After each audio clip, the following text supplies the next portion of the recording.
Magandang araw po sa inyong lahat, mga masugid nating mga followers o viewers ng ating social media Pusolite na Lags. Kumusta po kayo sa araw na ito? Ngayon po ay araw ng Huwebes, January 9, 2025. Mga kapatid, nanyaw kayo na pakinggan si Father Ron sa pagkapahayag ng Ebanghelyo para sa araw na ito. Mula sa Ebanghelyo ng San Lucas chapter 4 verses 14 to 22. Jesus returned to Galilee in the power of the Spirit, and news of him spread throughout the whole region. He taught in the synagogues and was praised by all. He came to Nazareth, where he had grown up, and went according to his custom in the synagogues on the Sabbath day. He stood up to read and was handed the scroll of the prophet Isaiah. He unrolled the scroll and found the passage where it was written, "The Spirit of the Lord is upon me, because he has anointed me to bring glad tidings to the poor. He has sent me to proclaim liberty to captives and recovery of sight to the blind, to let the oppressed go free, and to proclaim a year acceptable to the Lord." Rolling up the scroll, he handed it back to the attendant and sat down. And the eyes of all in the synagogues looked intently at him. He said to them, "Today the scripture passage is fulfilled in your hearing." And all spoke highly of him and were amazed at the gracious words that came from his mouth. So again, a blessed day sa inyong lahat, mga kapatid. Tayo ay patuloy pa rin na nagdiriwang ng Pasko na pagsilang ng ating Panginoon until this coming Sunday, which is the last day of Christmas. At sa araw na ito, ang iba sa mga simbahan, lalo na ang Quiapo Church, ay nagdiriwang ng kapistahan ng itim na Nazareno o Black Nazarene. Sapagkat ito ay laganap na rin itong pamimintuho sa itim na Nazareno. May mga ibang mga simbahan rin sa iba't ibang panig Pilipinas na nagdiriwang ng kapistahan ng itim na Nazareno. Marahil sa iba ay nag-iisip, bakit ka ba kapistahan ng itim na Nazareno? At tayo ay nasa panahon pa ng Kapaskuhan. Napakahalaga na alamin natin kung ano ang nasa likod ng kapistahang ito ng itim na Nazareno. Ito po ay paggunita sa panahon ng inilipat ang imahin, ang replika ng imahin ng itim ng Nazareno mula sa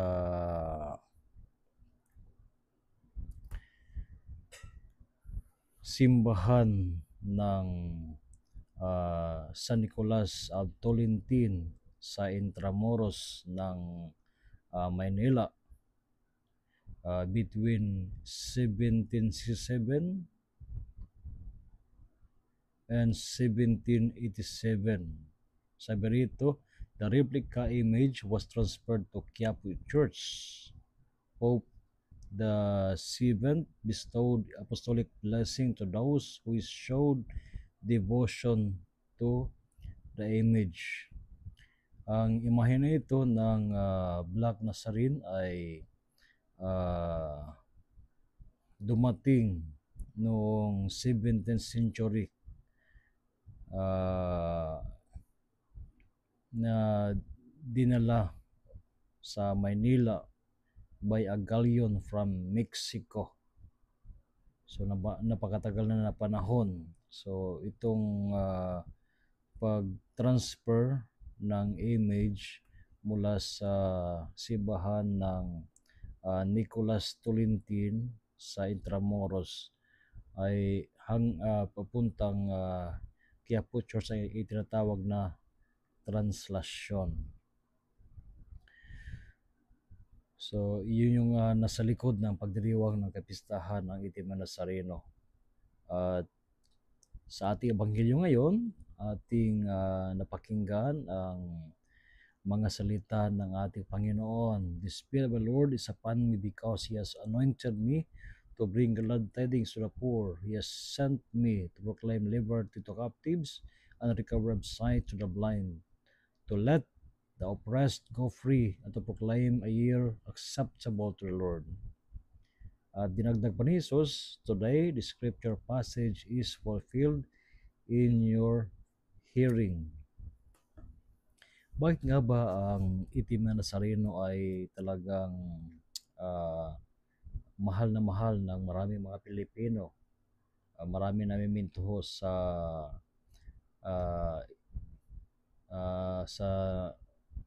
ano na ito, na Itim na Nazareno, sapagkat ang mga Pilipino ay nakaka-relate sa mga pinagdaanan sa buhay, sa mga problema sa buhay. Nararamdaman ng mga Pilipino na siya ay hindi nag-iisa, siya ay kasama niya ang ating Panginoong Hesukristo. So hindi siya nag-iisa sa kanyang pagdurusa. Nakikita ng isang namimintuho ang kanyang sarili sa buong Itim na Nazareno. Of course, itong Itim na Nazareno ay nagpapala sa atin sa tindi ng paghihirap ng ating Panginoon para sa kanyang pagliligtas ng sangkatauhan. So nawa ang pamimintuho na ito ay maghatid sa atin ng panibagong pag-asa sa buhay at matuto tayong maging masunurin sa kalooban ng ating Panginoon, sapagkat ang totoong pagdedebosyon ay saan tayo dinadala, kundi sa ating pagsunod sa kalooban ng ating Panginoon. Hindi maaari na sa ating pamimintuho ay nanatili tayo sa ating old self, sa ating nakauglian, sa ating dating buhay.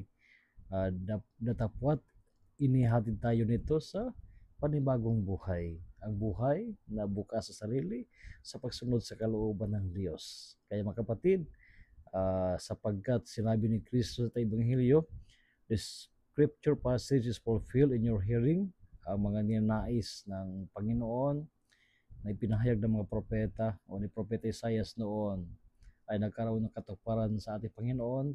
Kaya naway hayaan natin na lumalim ang ating pananampalataya sa ating Panginoon Kristo na siyang ating sinusundan. So again, a blessed day sa inyong lahat, lalo na sa lahat ng mga naimintuho sa Itim na Nazareno. Pagpalain po kayo at ingatan kayo ng Panginoon, kasama ang inyong mga mahal sa buhay. So rest assured po na aking panalangin for you and for your family.